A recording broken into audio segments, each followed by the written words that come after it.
Hello, welcome to Naira's mums world. ഇത് ഫ്രൈഡേയിലെ വ്ളോഗാണ് കേട്ടോ. എഡിറ്റിങ്ങും കാര്യങ്ങളൊക്കെ കഴിഞ്ഞ് വന്നപ്പോൾ സൺഡേ ആണ് അത് പോസ്റ്റ് ചെയ്യുന്നത് മാത്രം. അതവിടെ നിൽക്കട്ടെ. സാധാരണ ദിവസങ്ങളിലൊക്കെ ഞാൻ നേരത്തെ എണീക്കാറുണ്ട് കേട്ടോ. നേരത്തെ എന്ന് പറഞ്ഞാൽ 4:30 ഞാൻ എണീക്കാറുള്ളത്. അപ്പോൾ ആകെ കിടക്കാൻ കിട്ടുന്നത് ഫ്രൈഡേ ആണെന്നർത്ഥം. അപ്പോൾ ആ ദിവസം എൻ്റെ തല പൊങ്ങ 9 മണിക്കാട്ടോ. അപ്പോൾ ഈ കഴിഞ്ഞ ഫ്രൈഡേയും ഞാൻ എണീറ്റത് 9 മണിക്കാണ്. പിന്നെ പല്ല് തേപ്പൊക്കെ കഴിഞ്ഞ് നേരെ കിച്ചണിലേക്ക് കയറി ആദ്യം ചെയ്തത് ഫ്രീസറിലിരിക്കുന്ന മീനിനെ പുറത്ത് വെക്കുകയാണ് ചെയ്തത്. കാരണം ലഞ്ചിലേക്ക് ഇന്ന് മീനാണ് ഉണ്ടാക്കണം. അപ്പോൾ ഐസൊക്കെ ഒന്ന് സെറ്റായി കിട്ടുമല്ലോ. അത് കഴിഞ്ഞ ശേഷം ഞാൻ ചായ ഉണ്ടാക്കി. ഈ ചായ പറയുമ്പോൾ ഉണ്ടല്ലോ, രാവിലത്തെ ചായ എനിക്ക് ഭയങ്കര സ്പെഷ്യലാട്ടോ. അതൊരു പ്രത്യേക എനർജി എനിക്ക് തരിക. മറ്റേ ഹരികൃഷ്ണൻസിൽ ഗുപ്തന് ചായ, ചൂട് ചായ ഊതി കുടിക്കാനാണ് ഇഷ്ടം പറയണ പോലെ എനിക്ക് രാവിലത്തെ തിളച്ച ചായ വേണം. അത് ആറാനൊന്നും പാടില്ല. തിളച്ച ചായ ഇങ്ങനെ ഊതി കുടിച്ചു കഴിഞ്ഞാൽ പിന്നീട് അങ്ങോട്ടേക്ക് പണിയെടുക്കാനുള്ള എനർജി എവിടെ നിന്നാണ് കിട്ടണമെന്ന് എനിക്ക് പോലും അറിയില്ല. പക്ഷെ ആ ചായ നിർബന്ധം കേട്ടോ. അത് കിട്ടിയില്ലെങ്കിൽ എൻ്റെ ഒരു ദിവസം അങ്ങ് ഉഷാറാവില്ല. അതാണ് സത്യം. ഇനി ബ്രേക്ക്ഫാസ്റ്റ് ഒന്നും ഉണ്ടാക്കുന്നത് കാണാത്തോണ്ട് ആ ശീലമൊന്നും ഇല്ലേന്ന് ചോദിക്കരുത്. ബ്രേക്ക്ഫാസ്റ്റ് പൊതുവേ ഉണ്ടാക്കാറുണ്ട്. പക്ഷേ തലേ ദിവസം അത്യാവശ്യം ഹെവി ആയിട്ട് നമ്മൾ വയററിയാതെ കഴിച്ചു കഴിഞ്ഞാൽ എനിക്ക് പൊതുവേ വിശപ്പുണ്ടാവില്ല. ഈ ഒരു ഗ്ലാസ് ചായയും കൂടി ചെന്ന് കഴിഞ്ഞാൽ ഒട്ടും വിശപ്പുണ്ടാവില്ല. സൈഷേട്ടനും വിശപ്പ് കുറവായിരിക്കും കേട്ടോ ആ സമയത്ത്. അപ്പോൾ പിന്നെ ബ്രെഡ് വെച്ചാലും ഞങ്ങളിവിടെ അഡ്ജസ്റ്റ് ചെയ്യാം. മോൾക്ക് ചോക്കോസും ആയിരിക്കും. എല്ലാ ദിവസവും ഒക്കെ ചോക്കോസൊന്നും അല്ല കേട്ടോ. പിന്നെ ചായ ഇങ്ങനെ ഉണ്ടാക്കിയ ശേഷം രണ്ടാളും ഇങ്ങനെ വർത്താനൊക്കെ പറഞ്ഞ് ഒരുമിച്ചിരുന്ന് കുടിക്കും. അതാകെ കിട്ടുന്ന ഈ ഒരു ഫ്രൈഡേ അല്ലേ. അപ്പം ഞങ്ങളത് ഇങ്ങനെ തന്നെയാണ് കേട്ടോ ചെയ്യാറുള്ളത്. കനിമോള് എണീറ്റിട്ടുണ്ട്. കനിമോള് സ്കൂളില്ലാത്ത ദിവസങ്ങളിൽ നേരത്തെ എണീക്കും. സ്കൂളുണ്ടെങ്കിൽ എണീക്കൂല. അതാണ് എല്ലാ കുട്ടികളുടെയും പതിവായിരിക്കില്ലേ. ഇവിടെ അതന്നെയാണ് പതിവ് കേട്ടോ. എണീറ്റുടനെ പല്ലൊക്കെ തേച്ച് TV കാണുന്ന ആള്. ഇനി ഞാൻ എന്താ ചെയ്യുന്നത് വെച്ചാൽ, ഇവിടുത്തെ കുറുമ്പി സോഫ കീറി വെച്ചിരുന്നു. അപ്പം അത് തുന്നാൻ പറ്റുമെന്നൊന്ന് ട്രൈ ചെയ്ത് നോക്കുകയാണ് കേട്ടോ. പക്ഷെ എൻ്റെ മാക്സിമം നോക്കി അത് നടന്നില്ല. അപ്പോൾ പിന്നെ ഞാനതവിടെ വിട്ടു. പിന്നെ അടുത്ത പരിപാടി ലഞ്ച് ഉണ്ടാക്കലായിരുന്നു. ഇനി അതിൻ്റെ ഇടയിൽ ഞാൻ ഒന്നുകൂടി പറയാം. ബ്രേക്ക്ഫാസ്റ്റ് സാധാരണ എല്ലാ ദിവസങ്ങളിലും എല്ലാ വീട്ടിലും ഉള്ള പോലെ തന്നെ ഇഡ്ഡലി, ദോശ, നൂൽപുട്ട്, പുട്ട് എല്ലാം ഉണ്ടാവാറുണ്ട് കേട്ടോ.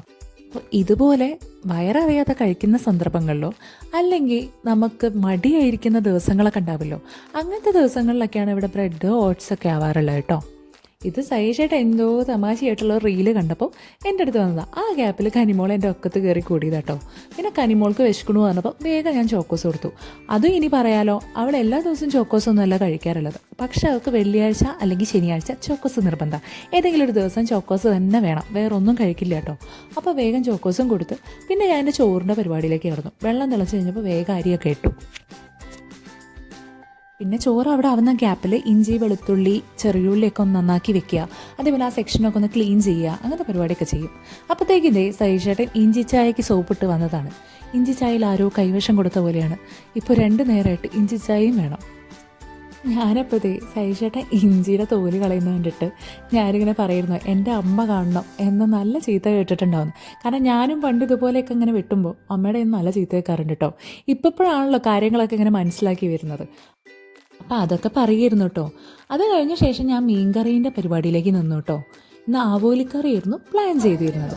അപ്പം അതിലുള്ള പരിപാടികൾ നോക്കിക്കൊണ്ടിരിക്കുകയായിരുന്നു.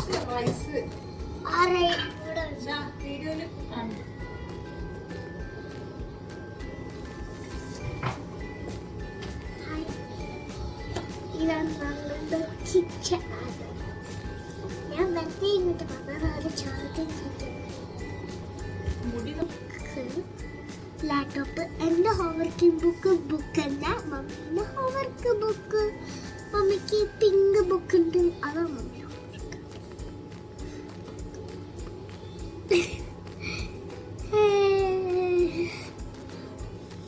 ഞാൻ ഡാൻസ് ക്ലാസ്സിനാണ്. അപ്പം എന്താ നിങ്ങൾ ചെയ്യുന്നത്?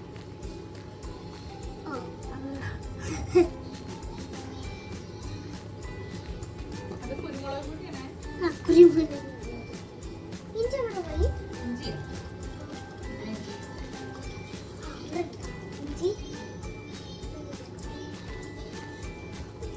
ഓക്കെ, ഞാൻ പോട്ടെ. നിങ്ങൾ ഇവിടെ ഇരുന്ന് മമ്മി എന്താ കുട്ടികളെ. കനിമോളെ വർത്താനം കേട്ടല്ലോ അല്ലേ. എൻ്റെ മീൻകറി അവിടെ തകൃതിയായിട്ട് നടന്നുകൊണ്ടിരിക്കുന്നുണ്ട് കേട്ടോ. മീൻകറിയുടെ കാര്യം പറയുമ്പോൾ ഞാൻ ഈ മുളകിട്ട മത്തിക്കറി അതുപോലെ അയിലക്കറിയൊക്കെ വെച്ച് കഴിഞ്ഞാൽ അത്ര നന്നാവാറില്ല കേട്ടോ. പക്ഷെ തേങ്ങയൊക്കെ അരച്ച് വെച്ചാൽ നന്നാവാറുണ്ട്. അതുപോലെ തന്നെ ചെമ്മീനായിക്കോട്ടെ, പിന്നെ ഞണ്ടായിക്കോട്ടെ, അതൊക്കെ ഉണ്ടാക്കുമ്പോഴും നന്നാവാറുണ്ട്.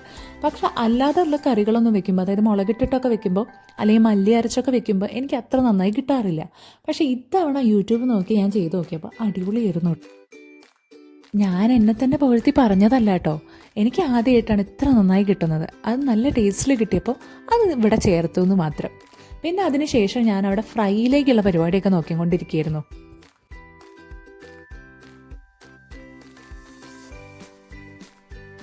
ദേ ഇവിടെ കാണാൻ പറ്റും എൻ്റെ റിയാക്ഷൻ. കറി നന്നായതിന് ഞാൻ സൈഷേട്ടൻ പറയും, സൈഷേട്ടാ കറി അടിപൊളിയായി കിട്ടിയിട്ടുണ്ട് കേട്ടോ, കടയിലൊക്കെ ടേസ്റ്റ്.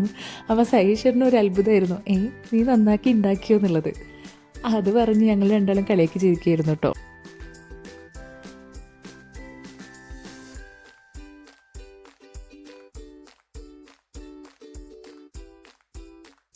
ദേ ഇതായിരുന്നു കേട്ടോ ഞാൻ പറഞ്ഞ മീൻകറി.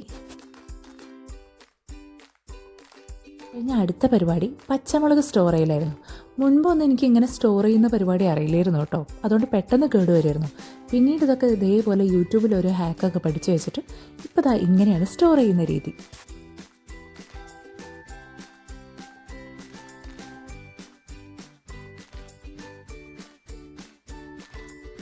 ദേ അടുത്തത് കറിവേപ്പിലയായിരുന്നു.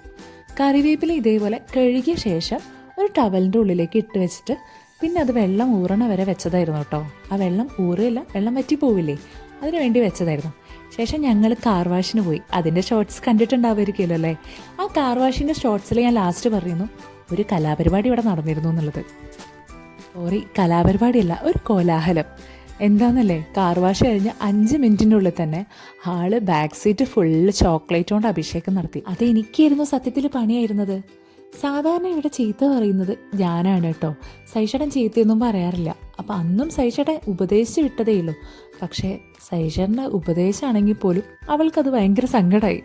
അപ്പം പിന്നെ എൻ്റെ ഒക്കത്ത് കയറി കൂടിയതാട്ടോ അപ്പം തൊട്ടിട്ട്.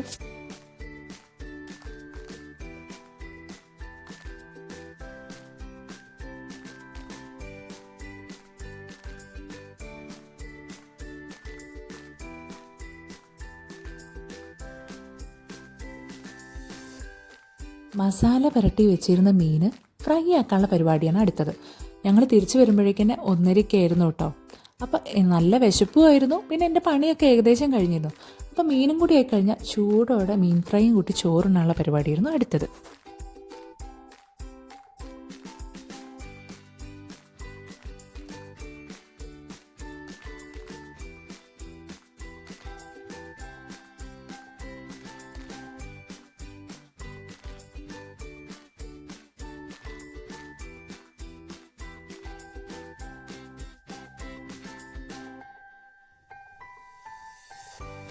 എൻ്റെ ഫുഡൊക്കെ റെഡിയായി. ഞങ്ങൾ വേഗം ഭക്ഷണം കഴിച്ചു. അപ്പോൾ അടുത്ത വ്ളോഗായിട്ട് കാണുന്നവരെ ശരി, ബൈ.